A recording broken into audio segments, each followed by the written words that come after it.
For the Mexica, the end of the world was not some distant possibility. It was a daily threat. Every sunrise, the sun won a battle, but its return was never guaranteed. The universe was not an eternal machine. It was something alive, fragile, and above all, hungry. If the forces that held the cosmos together stopped receiving nourishment, order would collapse, the rain would disappear, the earth would die, and the darkness waiting beyond existence would return to devour everything. The gods themselves had given their blood and their lives to set the world in motion. That sacrifice created a debt that humanity had to repay with prayers, offerings, and lives. This was not about asking for favors. It was about preventing reality itself from ending. Because before the people of the fifth sun ever existed, other worlds had already risen and fallen, destroyed by jaguars, by wind, by fire, and by floods. The Mexica believed they lived beneath the fifth of those ages, a world built upon the ruins of the ones before it, and condemned sooner or later to disappear. But how did this eternal struggle begin? What forces awakened in the void before light existed? To understand their destiny, we must return to the beginning of everything. Welcome to the origin of time. Welcome to the creation of the Mexica cosmos. Before the sun, before the earth, and before the first human ever spoke the name of a god, there was only a universe without form. It was not an empty void. It was a world that had not yet awakened. At the height of that primordial darkness was Omeyocan, the place of duality. There breathed a force that could not be divided, Ometeotl. We should not imagine this being as a king seated on a throne. Ometeotl represented the idea that creation is born when two opposing forces meet, male and female, light and shadow, union and conflict. Its nature remains difficult to interpret, but the idea behind it was powerful. Nothing could be born without the meeting of opposites. From that duality came the four great divine forces, and among them, two figures would shape the destiny of the world that was about to be born. Tlalticpac, the smoking mirror, lord of the night and unpredictable fate, and Quetzalcoatl, the feathered serpent, tied to knowledge, wind, and creation. From the beginning, the two were bound by a dangerous relationship, sometimes allies, sometimes rivals, but always destined to transform the cosmos through struggle and sacrifice. Because one thing must be understood clearly. The Mexica world was not born from peace. It was born from forces fighting for power. The gods did not design a perfect universe. They built it through conflict and separation. Every new form of life carried the seed of its own destruction from the moment it was born. The earth did not yet exist. The stars had not taken their place. But in the darkness, divine wills were already moving, preparing for a cycle of creation and chaos. The world was about to begin. But this would not be the last time the world began. Because in this universe, nothing, not even the world itself, had been born to last forever. Before humanity ever walked the earth, the gods had already set the first destruction in motion. The first world was born beneath the gaze of Tlalticpac, who became the jaguar sun. It was a world inhabited by giants, beings strong enough to tear trees from the ground with their bare hands. But that world was born condemned. Driven by rivalry, Quetzalcoatl struck Tlalticpac down from the sky. The fallen god, consumed by rage, transformed into a jaguar and unleashed his beasts upon the earth. One by one, the giants were hunted and devoured, and the first sun went out in the middle of the night. But the gods did not give up. Quetzalcoatl then took his place in the sky as the second sun, the wind sun. Beneath his light, a new humanity appeared, but Tlalticpac had not forgotten. He unleashed a hurricane so powerful that it tore trees from their roots and swept mankind from the face of the earth. Those who survived were transformed into monkeys, clinging to the branches as their world vanished around them. Then came the third age, the reign of Fire Sun, ruled by Tlaloc. For a time, humans once again lived upon the earth. But one day, the sky began to burn. It was not water that fell from the clouds that day. It was a rain of fire. Flames consumed the surface of the world, and mankind was transformed into birds as their age disappeared beneath fire and ash. Then Tlalticpac, the Lady of the Waters, took the sky as the fourth sun. The rivers flowed again, and life began to flourish. Until Tezcatlipoca planted doubt. He accused her of only pretending to be kind so that humans would worship her. Wounded by his words, Tlalticpac began to weep with such sorrow that her tears flooded the entire world. The mountains disappeared beneath the waters, and mankind was transformed into fish as the fourth age drowned. 4 times the gods had tried. 4 times the world had been destroyed. By fangs, by wind, by fire, and by water. And yet, something from each age remained in nature and in the memory of the gods. But to raise a 5th world, it would no longer be enough to place another deity in the sky. The new age would need a different kind of light, a light born from sacrifice. After 4 worlds had been destroyed, the gods gathered in the darkness of Teotihuacan. The universe stood still, waiting for a force powerful enough to awaken it. Before a colossal fire, the final challenge was placed before them. For a new sun to be born, one of them would have to die in the flames. Teotihuacan, a wealthy and proud god, offered himself first. Covered in jewels and precious ornaments, he seemed like the perfect candidate. But the gods needed another participant. Their eyes fell upon Nanahuatzin, a humble deity, sick and covered in sores. He accepted without a single word of pride. Then came the moment of truth. The heat of the fire was so intense that it burned the skin from a distance. The gods ordered Tlalticpac to jump. He ran towards the flames, but the moment he felt their heat, fear forced him back. He tried 4 times, and 4 times, fear broke him before he could enter the flames. Then they called Nanahuatzin. The humble god did not hesitate. He closed his eyes, gathered his strength, and threw himself straight into the heart of the fire. His body vanished into the flames. Ashamed by what he had just witnessed, Tlalticpac finally found the courage to leap after him. The horizon exploded with light. Nanahuatzin emerged as a sun so brilliant that no one could look directly at him. Soon after, Tlalticpac appeared as well, almost as radiant. But 2 celestial bodies could not shine across the sky with the same intensity. One of the gods took a rabbit and hurled it at Tlalticpac's face to dim his light. And so, the moon was born, forever marked with the image of the animal. But there was a problem.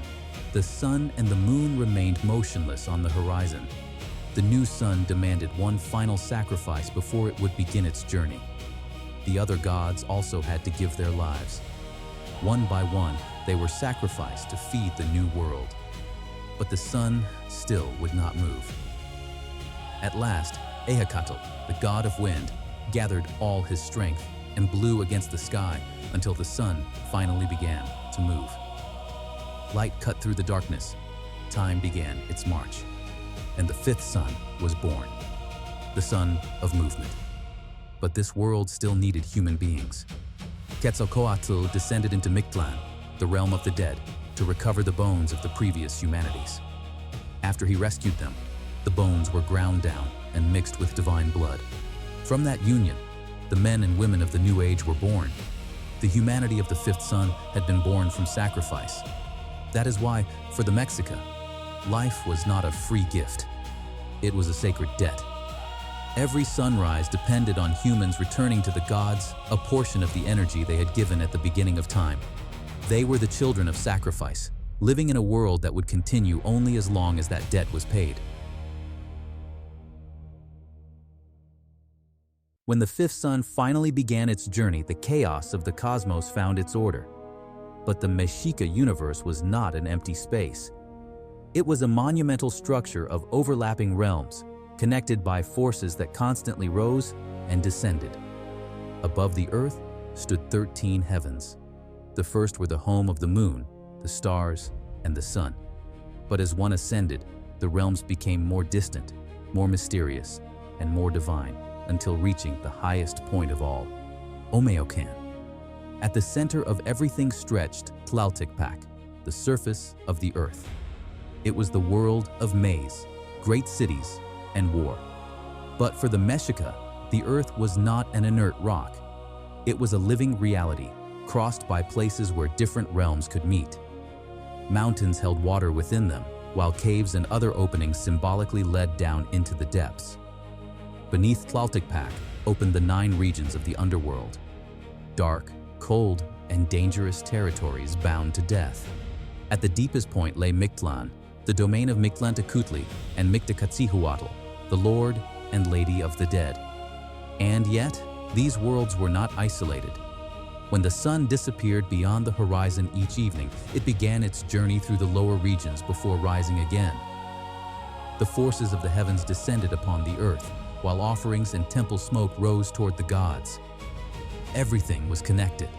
The earth also extended toward 4 sacred directions, each one associated with its own colors and divine forces. At the center of that order lived humanity, surrounded by powers far greater than itself, and responsible for preserving the balance on which the world depended. Temples and cities followed this same cosmic order. Their stairways rose toward the sky, while caves and underground chambers evoked the paths into the depths. But to truly understand this universe, we must begin from the highest place. We must ascend beyond the clouds and the stars, toward the mysteries of the 13 heavens. Beyond Tlalticpac, the universe rose through 13 heavens. They were not simple layers of air, but living realms, each with its own color, movement, and divine power. The ascent began in the first heaven, Ilhuicalmestli, the place where the moon moves. It was the realm closest to mankind, where Tlaloc gathered the clouds and Epilogue pushed them forward with his breath. It was the face of the sky that everyone could see. Immediately above it stretched the second heaven, Tlaloco, the realm of the stars. There, countless lights moved through the darkness, accompanying the order of the night. In the third heaven was Ilhuicatl, the place where the sun moves. Each day, Tonatiuh traveled from east to west to sustain life. But when night arrived, he had to descend into the lower regions before returning with the dawn. The ascent continued into the fourth heaven, Ilhuicatl, the realm of the great star, Venus. Then came the fifth, Ilhuicatl, where comets and wandering stars tore through the darkness like signs of change. The sixth heaven was Yayauco, a realm of deep shadows connected to Tezcatlipoca, lord of the smoking mirror and unpredictable fate. Higher still stretched the seventh heaven, Ilhuicatl, the blue realm of day, associated with the power of Huitzilopochtli. The eighth was Iztlacoyuqui, a frozen place where obsidian blades cracked in cold. Frost and storms were born before descending upon the earth. From there, the cosmos became color. The ninth heaven, Iztlan, was the realm of white. The 10th, Cozaquitlan, the realm of yellow. And the 11th, Yayotlan, the realm of red, glowing like the sky at twilight. Near the end of the journey was the 12th heaven, Teotihuacan, the place of the gods. There, the deities existed in their most powerful forms, able to change their faces and appear under different names. But above them all stood the 13th heaven, Omeyocan, the place of duality. It was the highest and most mysterious region of the cosmos, associated with Ometeotl and the distant origin of the creative forces. From Tlalticpac, humans could only witness the passage of the moon, the stars, and the sun. Everything else remained hidden behind the veil of mystery. But while the heavens rose toward the divine, human life unfolded far below, on the fragile surface of Tlalticpac. Beneath the 13 heavens stretched Tlalticpac, the surface of the earth, the place where humans were born, worked their fields, fought their wars, and died. For the Mexica, the world was not an endless expanse. It was a surface surrounded by water and divided into 4 sacred directions. In the east, the sun was born. In the west, it disappeared to begin its journey through the night. The north was associated with darkness and death, and the south with heat and the force of life. At the center of it all lived humanity, but on Tlalticpac, nothing was guaranteed. The sun could give life or burn the fields. The rain could feed the maize or destroy the harvest. The earth was generous, but also patient. It received the seeds, and one day, it would also receive the bodies of men.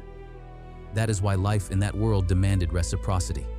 The gods had given their blood to set the cosmos in motion, and humans had to answer in return. Ceremonies, offerings, and blood spilled upon the altars were meant to nourish the divine forces and preserve the fragile balance of a world that had already been destroyed 4 times. Even war formed part of that cosmic order. They did not fight only for territory or power, but also to capture warriors destined for sacrifice. The universe had been born through the offering of the gods, and the Mexica believed it could continue only through new offerings. But no ritual, no matter how powerful, could stop the inevitable end. Sooner or later, everyone had to leave Tlalticpac. And when that moment came, the path each person followed did not depend mainly on how they had lived, but on how they had died. In the Mexica world, a person's fate after death did not depend mainly on whether they had been good or evil. What determined the path they would follow was, above all, the way they had died. For warriors who fell in battle and captives who were sacrificed, their destination was the House of the Sun. They did not become silent shadows. They accompanied the sun with songs and the roar of weapons from dawn until midday. After 4 years, they could return to the world transformed into hummingbirds or butterflies, feeding among the flowers beneath the light they had once helped sustain. But at midday, the sun changed hands. It was received by the Teotihuacan, women who had died in childbirth. For the Mexica, giving birth was a battle comparable to war. These warriors accompanied the sun through the second half of its journey until it disappeared in the west. But they were also feared forces. On certain days, they descended to the earth, and to encounter them near a crossroads could bring illness and danger. Some souls were claimed instead by the Lord of Rain. Those who died by drowning, struck by lightning, or from certain illnesses linked to water, traveled to Tlalticpac. It was a realm of endless humidity, lush vegetation, and abundant food, where they did not have to pass through the trials of Mictlan, because Tlaloc had already chosen them. There was also a place for the youngest among the dead, Chichihualcuauco. There, a nursing tree fed with milk the children who had died before they could grow. They remained under its care, tied to the hope of a future renewal of humanity. But most of the dead were not chosen by the sun or claimed by Tlaloc. Those who died of old age, ordinary illness, or similar causes had a different destination, Mictlan. It was not a place of punishment, but the destination of ordinary death. Yet reaching it was not simple. The soul had to cross a territory that would slowly strip away everything that still tied it to the world of the living. The family prepared the body and placed objects and offerings beside it that could help on the journey, because the journey would last 4 years. 4 years of trials. Before the soul lay the 9 regions of the underworld, and the true descent into Mictlan had only just begun. Before the soul lay a path of 9 regions. There was no light to guide it, and no safe road to follow. Each stage carried it farther from Tlalticpac and stripped away another part of the life it had left behind. The first region was Itzcuintlan, the place of dogs. Before the traveler flowed a wide, dark river that no soul could cross alone. On the shore waited the Xoloitzcuintli, the sacred dogs that had left the world of the living before the soul. One of them had to recognize the soul. If the dead person had treated a dog well during life, the animal would approach, allow the soul to hold onto its back, and swim with it across the current. Without its help, the soul would remain trapped before the waters, unable to continue. Once it reached the other shore, Tlalticpac disappeared behind it forever. The second region was Mictlan, the place where the mountains collide. Two enormous mountains opened and closed without stoppings. Each impact shook the darkness and crushed everything caught between them. The dead soul had to watch their movement, wait for the exact moment, and run before the mountains came together again. A single misstep could end the journey. If the soul managed to pass through, it reached the third region, Ometeotl, the Obsidian Mountain. There were no paths. The entire surface was covered in black blades sharp enough to cut like knives. Every step tore away what remained of the traveler's body, slowly stripping it of the form it had once carried among the living. But stopping was not an option. Farther ahead stretched the fourth region, Teotihuacan, the place of the obsidian wind. There, freezing gusts blew with invisible blades. The wind attacked from every direction, cutting the skin and piercing down to the bones. There were no trees, no walls, and no shelter. Only an open wasteland where the dead had to keep moving as the storm finished destroying what the mountain had left intact. After that came the fifth region, Ometeotl, the place where souls float. The ground disappeared beneath the traveler's feet.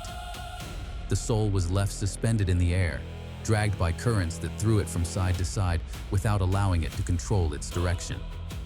It could no longer walk or hold on to anything. It could only let itself be carried until it found the way out. The sixth region was Teotihuacan, the place where souls are shot with arrows. From the darkness came projectiles impossible to see before impact. Arrows cut through the air without revealing who had fired them or where they came from. Some traditions said they were the weapons lost in the battles of Tlalticpac, now condemned to fly forever through the world of the dead. The traveler had to cross that storm without a shield and with no way to defend itself. After surviving that threat, the soul entered the seventh region, Teotihuacan, the place where jaguars devour hearts. The beasts waited in hiding.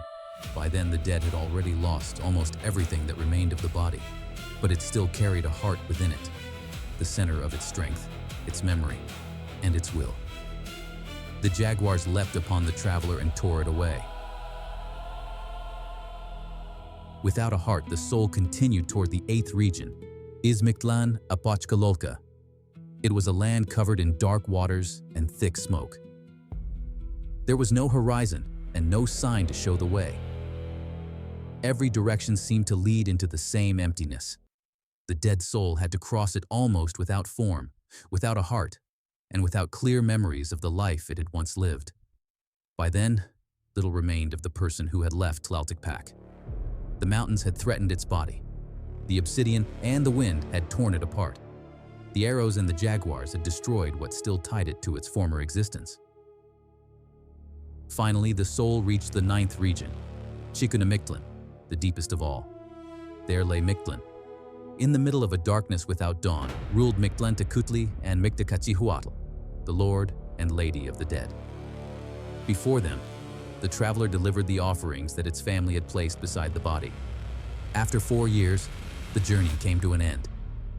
The soul had not arrived to receive a reward or to suffer a punishment.